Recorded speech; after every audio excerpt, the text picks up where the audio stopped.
Welcome to Science and Wisdom Live, where scientists and meditators meet.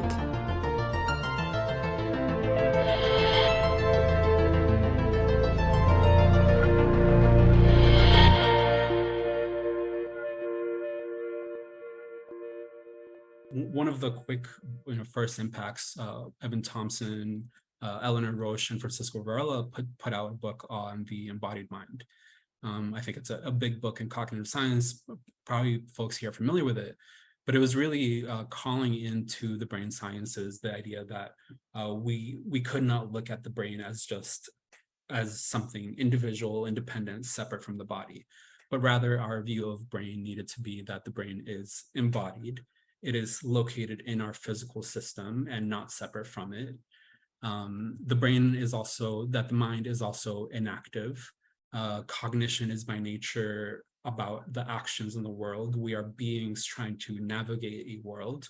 And so cognition engages from this interplay between agent and environment.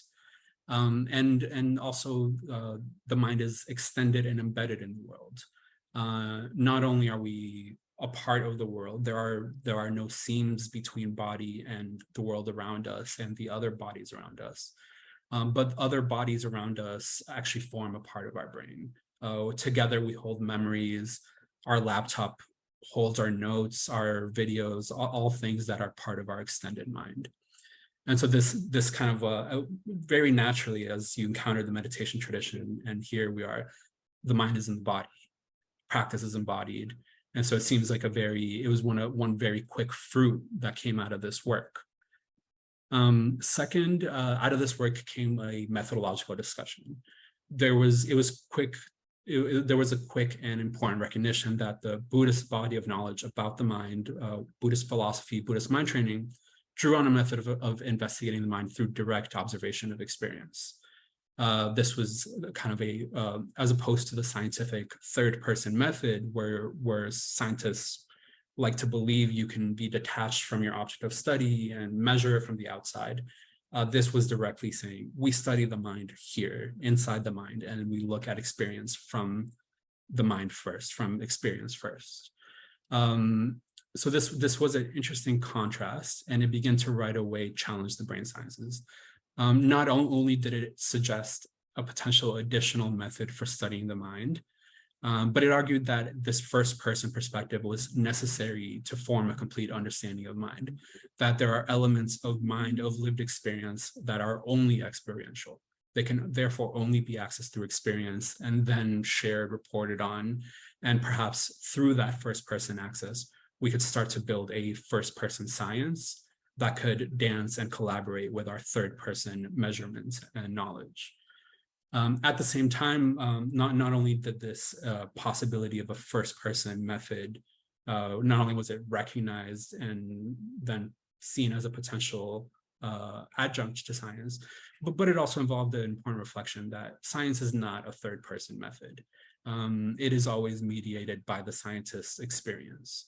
And you can't measure what you don't observe. And so there's been an additional important reflection that from this field that science is shaped, science is transformed by the experimenter, and science itself will change the experimenter and their experience.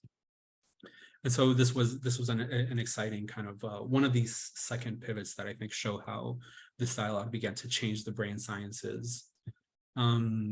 This has culminated now in that ongoing work to see if we can build what could be considered a contemplative science, that the contemplative traditions can be as thoroughly grounded, and in many ways they are thoroughly grounded in empirical and critical ways of knowing.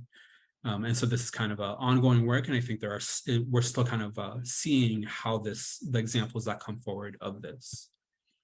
And finally, I think just one of the final ways in which one of the other important ways in which science began to be changed by this is the idea of hybrid contemplative scientific training, and that this could actually be a pivotal foundation for contemplative research, for the possibility of this type of a contemplative science.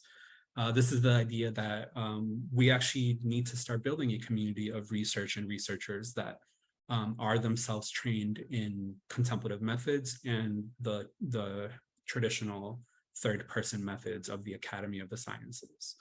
And so nowadays, it actually is pretty normal that most researchers studying meditation are also practitioners. And it's a kind of a unique change in science where normally you try to pretend you can be separate from your object of study. Here instead, we're emphasizing that you actually need to be present with meditation, with practice, to really understand it. And that the more present we are in our own practice, the better we will understand the types of questions we can ask and that we should ask. And so importantly, I think that it's kind of just this is a cool development for the way we teach science. And so I just wanted I think there's just even just a little personal note. I think I had the luck to be an heir to this idea.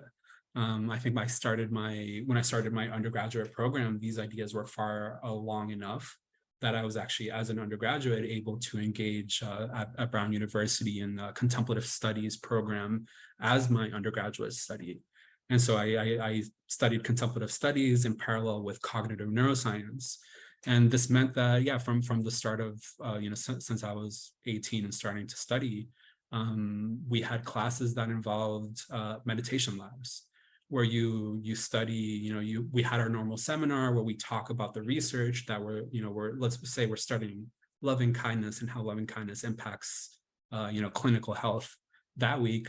Then, we meet 3 times a week as well in a meditation room, and we go through this practice and we experience firsthand what is the practice actually about. And again, trying to promote the critical perspective of academic thinking. Yes, let's engage with the practice and then reflect critically on out of the claims we're observing what really seems to be true. And so it's kind of just been, it's cool to recognize that this was something new. And so I'm excited to see this continue to unfold and be replicated as the field moves forward. And again, I think I wanted to begin with these points because studying how the brain changes with meditation is exciting. It's a cool scientific question, but it's kind of it's within the purview of normal science. It's, let's look at a thing and how it does this other thing. I think these are cool points because they actually point to how this dialogue has actually been part of a paradigm shift. And this is science is stubborn and slow moving, and so paradigm shifts are a little bit more rare, and always a little bit, it happens in one field, and then in another field I don't talk about these things as much. But it's an exciting part of what we talk about here, and I think with the Science of Wisdom community, I think it's cool to share that these are unique fruits of having these conversations.